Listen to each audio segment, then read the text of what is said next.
दोस्तों, मैं सुनील। आज हम सूडान में चल रही हिंसा के बारे में बात करेंगे। इसको जानने से पहले हमें सूडान के बारे में जानना आवश्यक है। दशकों के गृहयुद्ध के बाद 2011 में दक्षिण सूडान के अलग होने तक सूडान क्षेत्रफल के लिहाज से अफ्रीका का सबसे बड़ा देश था। अफ्रीका के उत्तर पूर्व में स्थित इस देश की सीमाएं 7 देशों से लगती है। इसके उत्तर में शक्तिशाली देश मिस्र है, जबकि पूर्व में इरिट्रिया और इथियोपिया है। देश के अंतर्राष्ट्रीय कारोबार के लिहाज से काफी अहम लाल सागर इसके उत्तर पूर्व में स्थित है। दक्षिण में दक्षिण सूडान स्थित है, जबकि चाड और लीबिया इसके पश्चिम में मौजूद है। क्यों शुरू हुआ ताजा संघर्ष? सूडान में नागरिक सरकार को सत्ता हस्तांतरित करने की मांग को लेकर 2021 से ही संघर्ष चल रहा है। मुख्य विवाद सेना और अर्धसैनिक बल RSF के विलय को लेकर है। ताजा हिंसा कई दिनों के तनाव के बाद हुई। RSF के जवानों को अपने लिए खतरा मानते हुए सेना ने पिछले सप्ताह इनकी तैनाती को बदलते हुए नई व्यवस्था शुरू की। इसे लेकर RSF के जवानों में नाराजगी थी।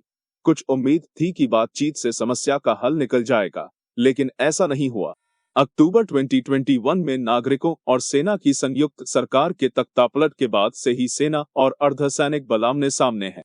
फिलहाल सॉवरेन काउंसिल के जरिए देश को सेना और RSF चला रहे हैं, लेकिन सरकार की असली कमान सेना प्रमुख जनरल अब्देल फतेह अल बुरहान के हाथों में है। वे एक तरह से देश के राष्ट्रपति हैं। सॉवरेन काउंसिल के डिप्टी और RSF प्रमुख मोहम्मद हमदान दगालो यानी हेमेदती देश के दूसरे नंबर के नेता हैं। करीब 1 लाख की तादाद वाली रैपिड सपोर्ट फोर्स के सेना में विलय के बाद बनने वाली नई सेना का नेतृत्व कौन करेगा, इस पर सहमति नहीं बन पा रही है। RSF प्रमुख का कहना है कि सेना के सभी ठिकानों पर कब्जा होने तक उनकी लड़ाई चलती रहेगी। वहीं सेना ने बातचीत की किसी संभावना को नकारते हुए कहा है कि अर्धसैनिक बल RSF के भंग होने तक उनकी कार्रवाई जारी रहेगी। हालांकि जनरल बुरहान ने पहले कहा था कि प्रस्तावित नागरिक सरकार में एकीकृत सेना का नेतृत्व कौन करेगा। इस विवाद को सुलझाने के लिए वे अपने डिप्टी यानी जनरल हेमेदती से बात करने को तैयार हैं। रैपिड सपोर्ट फोर्स का इतिहास RSF का गठन 2013 में हुआ था। सेना से अलग इतने मजबूत सुरक्षा बल का होना सूडान की अस्थिरता की वजह माना जाता रहा है। इसकी उत्पत्ति कुख्यात जंज-ए-ईद विद्रोही संगठन के रूप में हुई थी। इसने दारफुर में विद्रोहियों के खिलाफ क्रूरता से लड़ाई लड़ी थी। उस दौरान इन पर बड़े पैमाने पर निर्जातीय हिंसा करने का आरोप लगा था। जनरल दगालो ने तब से अब तक एक शक्तिशाली सुरक्षा संगठन तैयार कर लिया है। इसने यमन और लीबिया के संघर्षों में भी दखल दिया। सूडान में सोने की कई खान नियंत्रित करने के साथ उन्होंने अच्छा खासा आर्थिक साम्राज्य भी बना लिया है।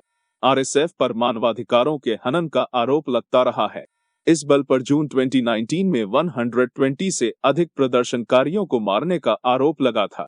सेना की भूमिका सूडान के लगभग 3 दशक तक राष्ट्रपति रहे उमर अल बशीर को हटाने के लिए 2019 में बड़े पैमाने पर विरोध प्रदर्शन हुए। इन विरोध प्रदर्शनों को देखते हुए सेना ने उनका तख्तापलट कर दिया, लेकिन उसके बाद लोकतंत्र बहाली के लिए नागरिकों ने अपना अभियान जारी रखा। हालांकि इस मकसद के लिए सेना और नागरिकों की एक संयुक्त सरकार की स्थापना तब की गई थी, लेकिन अक्टूबर 2021 में एक और तख्तापलट के बाद इसे खत्म कर दिया गया। जनरल बुरहान और जनरल दगालो के बीच की प्रतिद्वंद्विता उसके बाद से और तेज हो गई।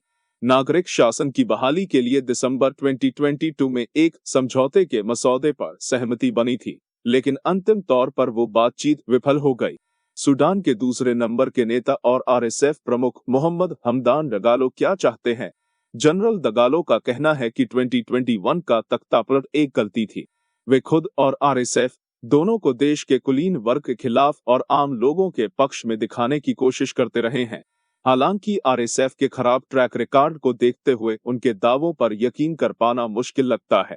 इस बीच सेना प्रमुख जनरल बुरहान ने कहा है कि सेना किसी निर्वाचित सरकार को ही सत्ता का पूर्ण हस्तांतरण करेगी।